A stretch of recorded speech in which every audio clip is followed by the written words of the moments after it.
clawing our way out of our graves to bring you your weekly dose of chaos and darkness. I'm Rexy. And I'm Lily. And this is the Morning Report.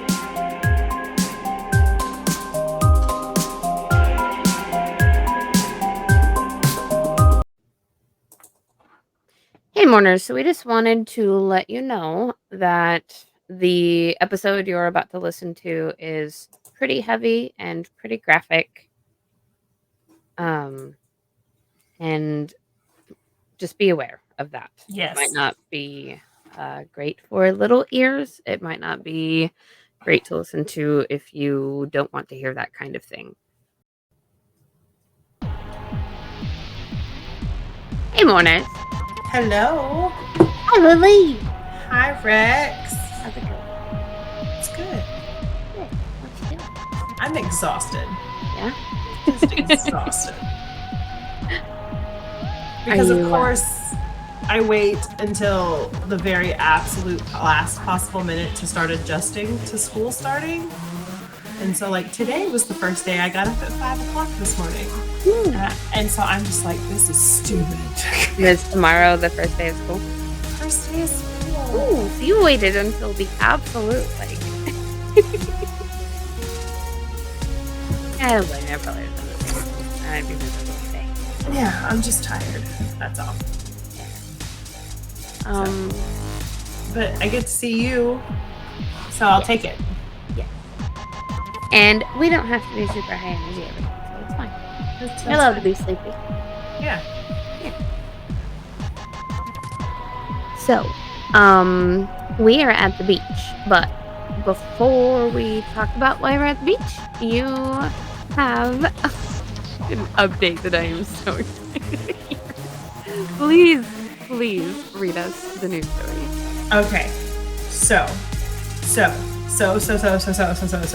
because we're going on a trip.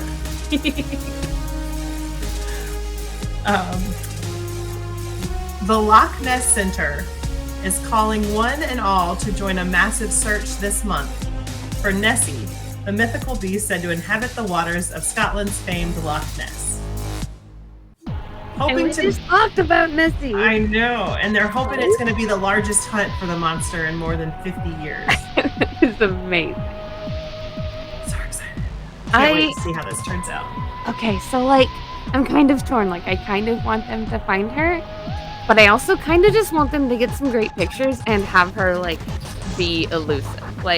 I want her to remain safe and I just feel like she won't be if humans actually manage to get her. I want a picture of a flipper and a tail, and then when they go to that spot, a whale penis, right? Yeah, it's proof it's not a whale penis. But then when they go to that spot, there be absolutely nothing there, right? And then be like, wait a minute. So I want proof, but I don't want them to catch her. I don't want her caught. I don't want her in a zoo. That would be stupid. It'd be awful. And they would they'd try to put her in an aquarium. I don't. That would if it was run by if it was run by Americans, yes, we would definitely put her in a zoo. But I think because it's being run by Scotland, and they're so into this that I think if she is found, she's not going anywhere. It'd be good to her, right? They would just leave her to be wild and probably just claim her as their mascot. Yeah. Did you know that Scotland's official national animal is the unicorn? Yeah. So I knew where you were going. Yeah. So the article goes on to say that experienced Nessie researchers will use modern technology that has never before scanned the waters, which runs an exhibition and tours of the lake. Oh, the center runs the exhibition and tours of the lake. They're asking volunteers and budding monster hunters to join in and watch the surface of the 23-mile-long lake. The event is scheduled for the end of the month, August 26th and 27th, so we probably won't be there. I'm not going to say no. Won't be there, but I wonder, is there a way to, did you say that you could tune in and watch it? They're going to live stream it or something? I didn't say that, but maybe we'll get there. I don't know. Just straight up make that up. You straight up made that up. I wanted it to happen so bad. I heard you say it. Well, I hope that there's a way to somehow live stream some parts of this so we can watch it, and we will Ooh, Leo says they have webcams on the lock. Oh my gosh. Well, we should have like a Nessie watch going on or something. They do have, I know that they had cameras because a lot of like footage that I've seen like come out recently has been from like people's like webcams that they point over the lock. And so that's cool. That's cool. I'm excited to see what happens. Me too. It's a dinosaur. What if we get to see a dinosaur? It would explode. It would just be the end of me. It would be. So Alan McKenna, who works for the Loch Ness Exploration Center, says, "It's our hope to inspire a new generation of Loch Ness enthusiasts. You'll have a real opportunity to personally contribute towards this fascinating mystery that has captivated so many people from all around the world." Cradled by green slopes, the vast blue lake sits in the Scottish Highlands near the city of Inverness, and about a 3.5-hour drive from Edinburgh. Edinburgh. Though Nessie has never been proved to exist, the myth's attraction, like that of Bigfoot or Sasquatch, has endured over the decades, sparking research, exploration, and stories. It's so exciting. So McKenna told the Washington Post on Saturday that he'd heard from many reporters and friends from around the world since the announcement of the project. During Quest Weekend, which is what they're calling the weekend, at the end of the month, the researchers... Sounds fun. I know. The researchers will use airborne drones to make thermal images of the water with infrared cameras, according to the center. They'll also use a hydrophone that picks up acoustic signals, any Nessie-like calls underwater. But you'll die if they find her, and I'll die if they can 100% prove that there's nothing in that lake. Yeah. Like if they come out of this weekend and they're like, we have 100%, there's no doubt that there's nothing in this lake. Yeah. Oh my God, that would be crushing. I'm gonna be like, science is stupid, and I don't believe anything anymore. I'm sorry, I think she's in there, and she just took one of the tunnels to get away from her. Yeah, go check somewhere else. Yep, sorry. Meanwhile, I don't want to stop believing in it. I know. So meanwhile, they'll stage 6 surface watch locations, and anyone who signs up to join will indicate what area they plan to observe. They can also note whether they believe in Nessie, nonsense, or possibilities. The weekend gives an opportunity to search the waters in a way that has never been done before, and we can't wait to see what we find. Paul Nixon is the general manager of the Loch Ness Center. The Loch Ness Center, which recently reopened after a renovation, did not immediately respond to the Washington Post's request for comment. Loch Ness is deep and vast, holding the largest volume of fresh water. We already went over all of that. I'm not going to sit here and rehash what we just went over. We already had an episode on that. And I think that's what the rest of this is doing. So yeah, it's just the end of the month. They're having a big Nessie investigation. So that's exciting. That's it. That is amazing. And I think we should, we'll have like some updates posted on our social medias, if there's links, or, we'll post. There is a daily live stream. That's really exciting. Yeah. And if you're watching the live stream and you see something strange, take a screenshot, then report the sighting. There will be an official register. And the tourism website's guide to live stream notes that things like weather, wildlife, and paddleboarders can make a great Nessie shadow in the right light. That makes sense. So that's so cool. Okay. Yeah. So there you go. End of the month, we're going to find out if not Nessie is true or fake or... Yep. Or we're going to get some cool pictures of whatever lives in the lake. That'll be cool. Yeah. But either way, that's pretty exciting. You know what? I got so involved in the story that I forgot to pull up my story. So give me a minute. I need to do that. Nessie's a huge distraction for us. Yeah. Okay, so, we are at the beach today. And, not for fun. Not for fun. Nope, we are not at the beach for nice, pleasant Nessie sightings. No fun Nessie sightings. We are here because there was a douchebag that hung around here a lot. We're going to talk about it because there has been an interesting update to the case. So we are going to talk about the Gilgo Beach Killer. So since 1996, that's so weird to think of, right? Like, you always hear about serial killers from the 70s or the 60s or something, right? Like, kind of weird to be talking about something from the 90s. It feels... But somebody said to me the other day that we are closer to... Oh, I'm going to cry. We are closer to 2050 than we are to the 90s. Yeah. And that hurts my soul on so many levels. I get it. I get what you're saying, but, like, in terms of you're talking about, like, true crime stories, they all seem like they happened in, like, the 50s through the 70s or something. It's weird to be talking about a story that happened in the 90s. Right? Like, it anyway. feels like it was yesterday, the 90s. It fucking does. Yeah. And it doesn't help it not feel like it's yesterday when I can totally replenish the same wardrobe that I had in the 90s right now. Like, I have the best jeans. I know. It's fantastic. Insane. I just wish I was the same size I was in the 90s. Of course, in the 90s, I was like 9. We were still kind of small in the 90s. Well, in 96, I was 8. See? Okay. So since 1996, by the way. Now that I'm sufficiently sad about the 90s. Yeah, I'm going to make you more unhappy. More unhappy. Cool. Let's go. Hooray. Yay! Well, since 1996, 11 bodies have been found on or near a stretch of Gilgo Beach on the south shore of Long Island, New York.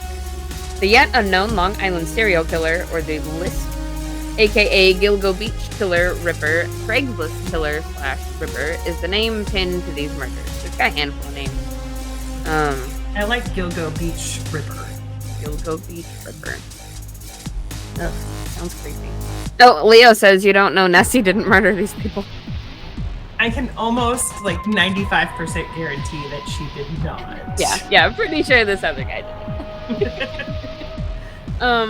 So I'm gonna start and give you a timeline of the Gilgo Beach discoveries. I have to remember to stay over here by the mic. So I'm gonna give you a timeline. So April 20th, 1996, there were a pair of severed legs are discovered on Fire Island. The woman is referred to as Fire Island Jane Doe. So is Fire Island a part? How does that... Leo, where is Fire Island? Okay, so he says it's just off of Gilgo, so just really close to. Okay. On June 28th of 1997, partial remains of a woman nicknamed Peaches because of a tattoo on her body are found stuffed inside a plastic tub in Hempstead Lake Park, New York, 20 miles northwest of Gilgo Beach. The worst part of that, not the worst part, but one of the worst parts of that is that she is now going to be forever known as Peaches because of a tattoo. Right. I would hate to be named after my tattoos. To have there be not enough left to give you back your name. Oh, let's just keep making it worse. In November of 2000, which was 23 years ago, but seems so close. Weird. November 2000, I guess I was a freshman. So I was a freshman, sophomore. I was in 7th grade. Because I started high school in 2002. Yeah, I graduated in 03. Yeah, okay. I was a sophomore. Partial remains of a woman found by hikers in Manorville, Long Island, referred to as Manorville Jane Doe. Manorville is 46 miles east of Gilgo Beach. In July of 2003, the summer after my senior year of high school, partial remains of a woman were found in Manorville in the same location. Oh. So this is the first time so far that they found something in the same spot. Fun. Hooray. July 9th of 2007, the first of the Gilgo 4 disappears. Maureen Brainerd Barnes, 25, was living in Connecticut and doing sex work. She often went to Manhattan to meet clients, as she did the week she went missing. Cell phone records show her phone was last used on Long Island. Police believe someone used her phone to check her voicemail after her disappearance. July 12th of 2009, Melissa Bartholomew, 24, of the Bronx, disappears. Melissa was a hairstylist who did sex work on the side. In the month after she disappeared, Melissa's family got taunting phone calls from a man claiming to be her killer, coming from her cell phone and a burner phone. That's fucking gross. He would only talk to her then 16-year-old sister, Amanda, hanging up if her mother got on the phone.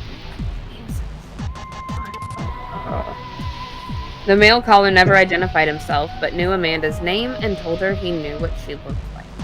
The caller told Amanda that he'd raped and killed Melissa and then threatened to do the same to him.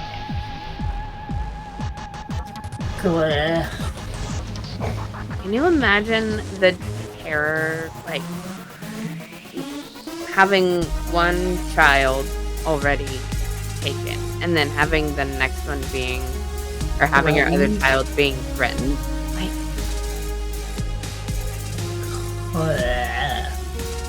June 6th of 2010, Megan Waterman is seen alive for the last time. Waterman, 22, from Portland, Maine, was last seen at a hotel on Long Island. She was a sex worker and had a 3-year-old daughter.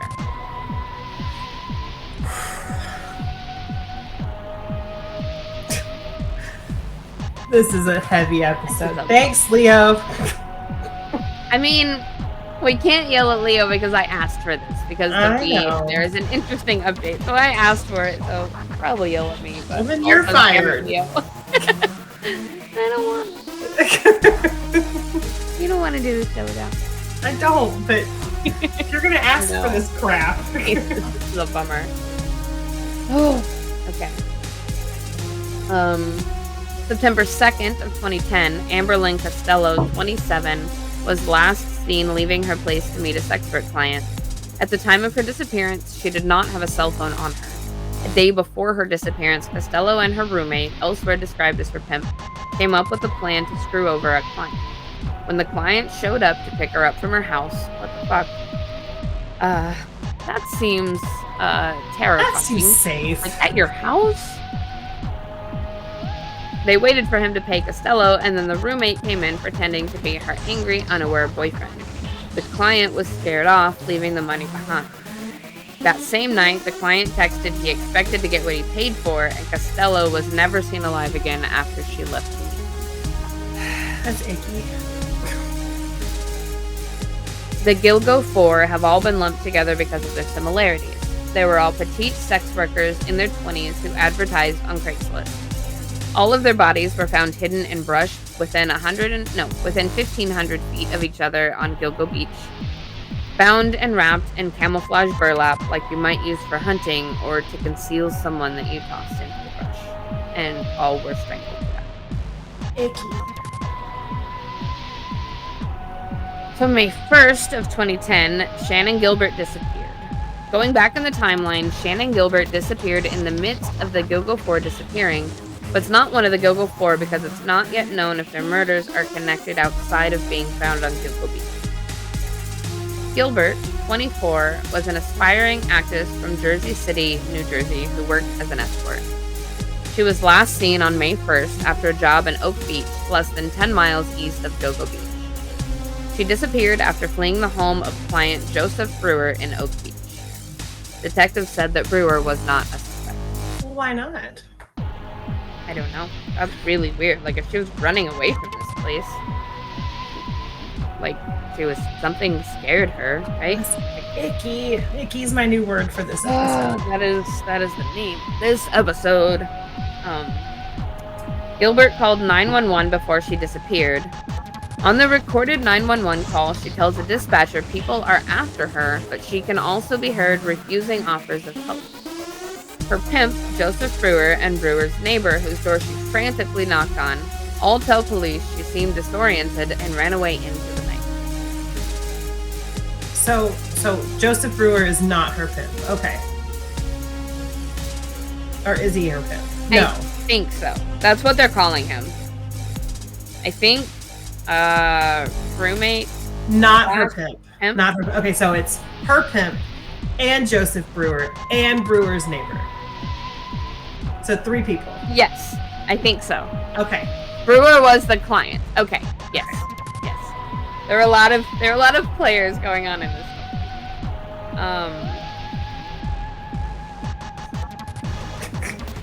My mouth is parched. Yes. That's all right. You should have written that differently. But, you know. 2 days after she went missing, Gilbert's mother, Mary, got a phone call from a man named Dr. Peter Hackett. He said he ran a halfway house in Oak Beach where Shannon was staying, and according to Mary, it looks like Mary, had given Shannon medication to calm her down right before she left the house the night of May 1st. He called Mari because she was Shannon's emergency contact, but when Shannon's sister visited Hackett, he denied seeing Shannon or ever calling Mari. Phone records showed Hackett did call Mari, but he claimed only did that to tell Mari he hadn't seen her after friends of Shannon came looking for her. Mari died in 2016, believing Shannon had died due to the drugs that she believed Hackett gave to Shannon. Yeah, his last name's Hackett. He's my prime suspect right now. Purely on December 11th to 13th of 2010. 7 months go by before they really start looking for Gilbert. While searching for Gilbert's body, the Suffolk County Police discovered 4 bodies between Ocean Parkway between Gilgo Beach and Cedar Beach. Why did they wait 7 months to start looking for her? What the fuck? 7 months? Because everybody's icky. December 14th of 2010, police publicly acknowledged that they might have a serial killer on their hands. Police said it looked like a car had pulled up on the side of the roadway and dumped them in the bushes. He said that the bodies were targeted and would indicate that they were dumped there by the same person or person. December 2010 and January 2011, the 4 victims are all determined to be women: Megan Waterman, Maureen Brainerd Barnes, Melissa Bartholomew, and Amber Lim Costello. So that's the 4 that we talked about. Okay. Yep. March 29 of 2011. While searching for Gilbert's body on March 29th, they found a skull, hands, and forearm, later verified to be additional remains of Jessica Taylor, the woman whose torso was found in Manorville back in 2003. So we just left that detail out earlier. It was just her torso. It was, well, remember they found like severed legs, and then they were only finding like pieces of people. So they found more of her in a different place. She was a 20-year-old escort from Washington, D.C. So he brought her all the way from... Fun. Yeah. So...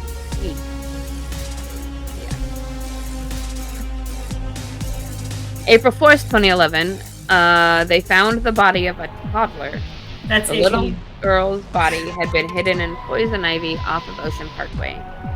She was between 1.5 to 2 years old at the time of her death. DNA identified her as the daughter of Beaches, the woman found at Hempstead Lake in 1997. But I thought she had a 3-year-old. Yes, but apparently this was her 3-year-old. Wait, or she? No. She had 2 kids, so one of them survived. One of them survived. I don't know. Did she have 2 kids, or were we just wrong? Maybe that. Ugh, gross. Also on April 4th, the skull, hands, and foot of Valerie Mack were found, connecting them to the first remains found in Manorville in 2000. Mack was 24 years old, worked as an escort, and used the alias Melissa Taylor. That was another person that we talked about earlier. But all of these people have been sex workers, and probably because like they're vulnerable, then they tend to be not as supported. Yeah. people tend to look down on them, so it makes them more vulnerable. That's really sad. There are so many fucking victims. Lastly, on the same day, they found the remains of a person first identified as an Asian male, now thought to be a transgender woman in her late teens or early 20s. The authorities say she was believed to have been a sex worker as well, wearing feminine clothing and appeared to have died of violence. Icky. The death, not the transgender part. I feel like I should clarify that. Right, the death, yes. The skull of Karen Vergetta was discovered on April 11th, just west of Gilgo. DNA linked her skull to the 2 legs of Fire Island Jane Doe, found way back in 1996. They were found 13 miles apart from each other along Ocean Parkway. More remains of Peaches were also identified around this same spot in April 11. So not only, I will never understand the urge and the desire to murder somebody, but once they're dead, then the urge to chop them up into a million bajillion little pieces is, just throwing their remains. Like, they're people. They're people. Just like, here's some parts, and I'm just going to throw them in the bushes. Leo says, just one child. And also mentioned it's also, why they're ignored by police. So why it took 7 fucking months for them to start looking for her. That's all icky.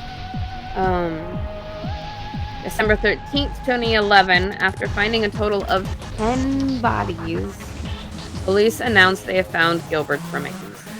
They thought Gilbert had drowned running into a marsh in a drug-induced panic because she was slurring her words and screaming on the 911 call. So far, no evidence of drug use has been found. Death by drowning has also been questioned after an autopsy showed she might have been strangled.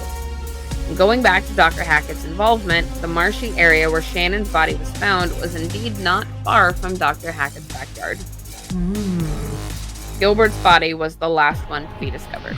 See, like I said, it's his last name. Dead giveaway. So, we are going to stop there and take a break. And we're going to divide this up into 2 parts because it is heavy. And we do not want to do it all. So, if you made it this far, thanks for sticking with us. There really is an interesting update at the end of it. So, yeah, just let her keep telling you that. Let them keep telling you that. I swear there is. I don't believe anybody There's anymore. a reason I asked for this, I promise. I don't believe anybody. It's icky. You're icky now. You're icky. I'm so sorry. Lily's been betrayed. Yeah, I would rather read about people waking up in their autopsies. I know, girl, same. Yeah, the bigger problem as I have with that, I'd rather do those. This is fucking heavy. Okay, so do you have any happy news? Does it matter? Yeah, we could use something to lighten the atmosphere a little bit.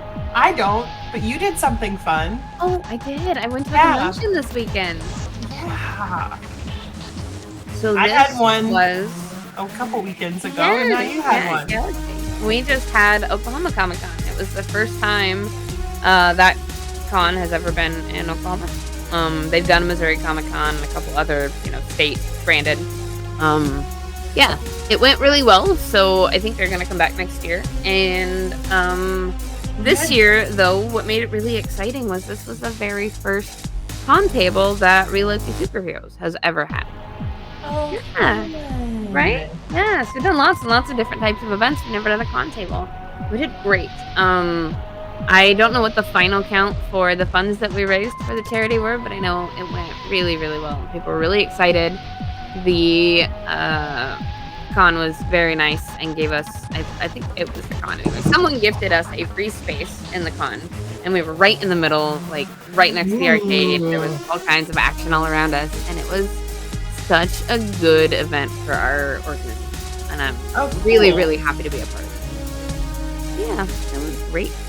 I wore my Baymax and yelled hello to Katie Forbes and Rob Van Dam from across the hallway. Because it was just kind of neat to see them in person, right, instead of on TV. Yeah. And they were laughing at me because I had like my Baymax costume pulled up to my face so I could see out the window. It's up here, so I have to like pull it down and push my face out to see. And they are cracking up, and I was like, "Hi!" And they were like, "Do a little dance." So I like was like flopping around in Baymax. The weird things you get to say after you go to a convention. I danced in Baymax for Rob Van Dam and Katie Ford. Oh my god, that is I can say now. totally a Rexy thing to do. I think RPD was videoing it, so I need to like look up his Instagram, or I'm gonna forget this, but around in BMX. I smacked Jericho in the face in the process. I saw that. I read that. Yeah. But yeah, so it was a really good weekend for us. It was really great. The Star Wars clubs went out too. They took Kamalu, so that was really cool. They took the set out, and it was great. It went over really, really well. Awesome. Yeah, just overall, it was great for everyone. That's awesome. That's happy. I don't have anything. Okay. But that's good enough. That's a happy thing, and we're gonna go. We're gonna go. We're trying to get through this as quickly as possible. Come back next week for the end and the reason I made you sit through 2 weeks of this bummer of a fucking story. Until next week, this has been the Morning Report. The Morning Report. Oh, I don't even have it in me. Oh, I made You made me so sad.